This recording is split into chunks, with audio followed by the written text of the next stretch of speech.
TGI Fridays is a casual dining restaurant chain that opened in 1965. Out here, it's Monday. In here, it's Friday. Friday. Friday. Tuesday. Friday. Friday. Friday. Wednesday. Ooh, Thursday. You think you know Fridays? Well, you don't know Jack Shrimp. Lightly breaded and served with our great Jack Grill entrees. The new Jack Shrimp. In here at Fridays. Take the rest of the week off. Manhattan's Upper East Side was the location Alan Stillman chose to open the first TGI Fridays restaurant in 1965. He opened the restaurant on 63rd Street and First Avenue with a $5,000 loan from his mother. He lived in a neighborhood with many airline stewardesses, fashion models, secretaries, and other young single people on the east side of Manhattan, and hoped that opening up a bar would help him meet women. He sought to recreate the comfortable cocktail party atmosphere in public despite having no experience in the restaurant business, since his previous job was a cosmetic salesman. "I had no understanding that I couldn't do it," Stillman said. "I insisted on good fries and hamburgers. Beyond that, I didn't know anything, that's for sure. We just discovered it as we went along." "My business plan was to meet a lot of women," founder Alan Stillman said. "It's a hell of a business plan, I'll tell you that." TGI Fridays quickly became a prime hangout for young adults and was often completely packed.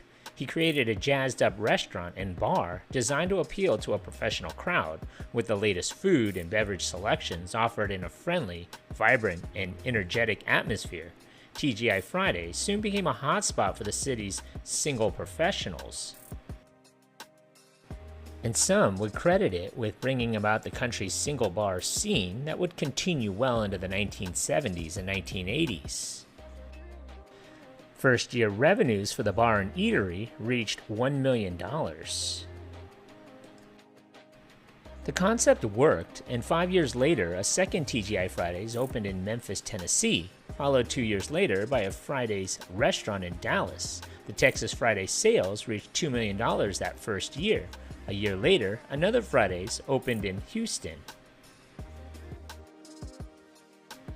I would say at the time it was an awful lot of luck involved. The first piece of luck was calling it TGI Fridays, Stillman said. He said the name stood for "Thank God It's Friday."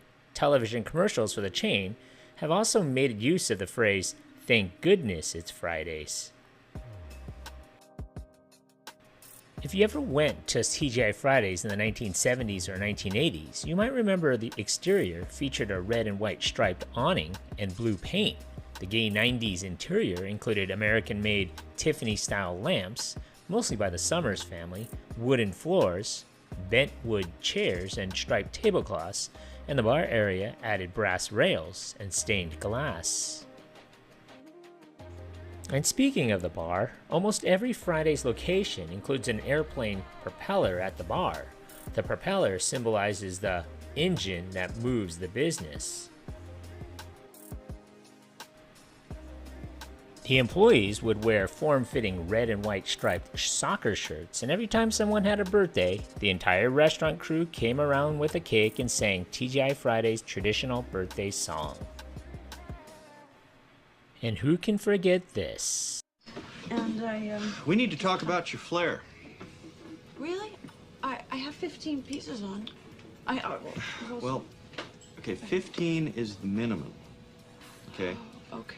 Now, you know, it's up to you whether or not you want to just do the bare minimum or, well, like Brian, for example, has 37 pieces of flair on today, okay? A terrific smile. Okay, so you TGI Fridays began selling potato skins in 1974 and claims to have invented the dish. It's still one of the most popular items on the menu. By 1975, TGI Fridays had evolved to 12 restaurants in 9 states. The chain caught the attention of Minnesota-based hospitality giant Carlson Companies, Inc., which purchased the Fridays line with plans for expansion. Carlson Companies operated the chain as a private subsidiary, Fridays Restaurants Worldwide. TGI Fridays continued to grow with the surge of the singles scene, expanding to Colorado, Florida, Illinois, and Missouri by 1978. With this sale, Stillman and the original investors departed. Stillman kept the original location and, now married, founded Smith & Wolinski in 1977.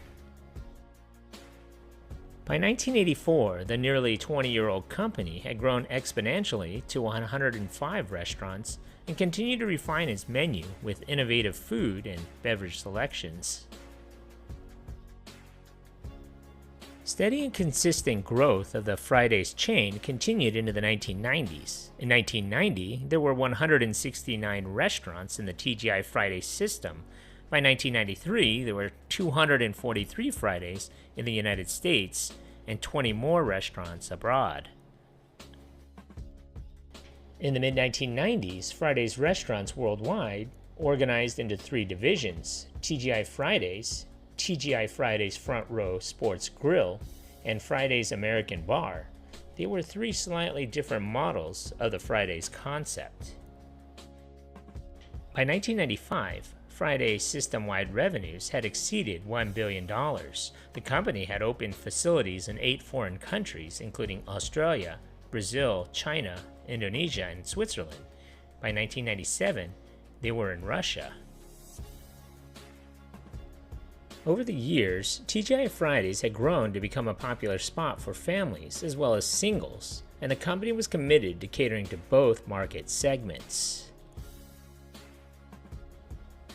Despite the middle-aged feel of TGI Fridays restaurants and growing competition from similar casual dining chains such as Applebee's and Chili's, Fridays was often a local favorite, winning awards and recognition in cities all over the country for Best Late Night Restaurant, Best Location for Kids Parties, Best Happy Hour, Best Burgers, Best Kids Menu, Best Gourmet Burger, Best Appetizers, and so on.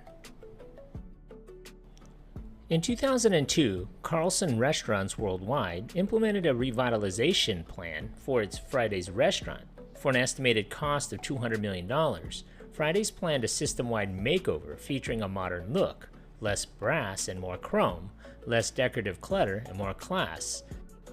The makeover included redesigning the look of each Fridays restaurant inside and out, new music, menu layout, and menu selections. By the early 2000s, TGI Fridays had expanded across the US and internationally as part of the hospitality group Carlson. But after the 2008 financial crisis, sales in the restaurant industry started dipping, and in the following decade, TGI Fridays closed more than 200 restaurants in the US. In 2013, the company logo would change. The next year, TGI Fridays was resold to Sentinel Capital Partners and Tri-Artisan Capital Partners.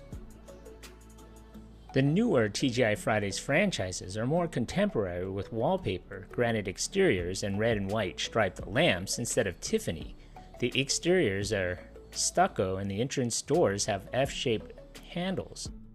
And a metal cup above the door has a stripe saying, "In here, it's always Friday." Today, there are over 600 locations worldwide, with around 282 Fridays locations in the US. The following year, TGI Fridays was preparing for bankruptcy. The chain closed 36 restaurants in early January 2024. The chain filed for Chapter 11 bankruptcy on November 2, 2024, citing $37 million in debt and just $5.9 million in cash on hand, and though it plans to sell its assets, the company is described as asset light. At the time, the casual dining chain owned 39 restaurants and had 122 franchise sites. There were also 316 franchise eateries outside the US. On January 2, 2025, the bankrupt restaurant chain, TGI Fridays, received court approval to sell 9 of its 39 corporate-owned locations, raising $34.5 million to repay its creditors. Franchisees had expressed concern that they would have to bear the burden of honoring gift cards with no hope of reimbursement from the corporation. In 2025, Ray Blanchette, who was CEO from 2018 to 2023, returned as CEO earlier in the year to help ensure the brand's future. He had long been a franchisee under his company, Sugarloaf Hospitality, and owns a handful of locations. With 391 locations across 41 countries, TGI Fridays announced a menu overhaul in May as part of what they were calling TGI Fridays Ongoing Comeback Story. The plan for the bankruptcy bounce back involves changes to a whopping 85% of its menu, with new items launched nationwide on Wednesday, May 14th. When making the adjustments, the brand took a hard look at the previous menu to remove some items, upgrade ingredients, and making cooking techniques more efficient for faster service and consistency. According to a spokesman, the chain now has 89 remaining locations compared to the start of 2024 when they had triple that, around 270. I had planned on going to the TGI Fridays over the weekend and found that the location had closed at the Eastland Center in West Covina. This was in July of 2025. Come to find out, this location was one of the 50 restaurants that closed in October of 2024 in the lead up to the filing of the bankruptcy in November of 2024. I then tried another location in Rosemead, California, and discovered that that too had closed. TGI Fridays began to be a vanishing presence in Southern California. In fact, while searching for another restaurant to eat at, the casual dining chain's website currently lists only 4 restaurants in California. Most other locations here have dropped from its website. Many of their Facebook pages have broken links, and several Yelp users have reported closures. In fact, it doesn't even have a presence in the Inland Empire where I'm from. Photocopied signs taped to the front door of the San Bernardino location thank customers for 39 years of great memories and direct them to locations in Orange County that are 50 to 60 miles away. They are also no longer in San Diego County either, although there are a couple restaurants in Tijuana.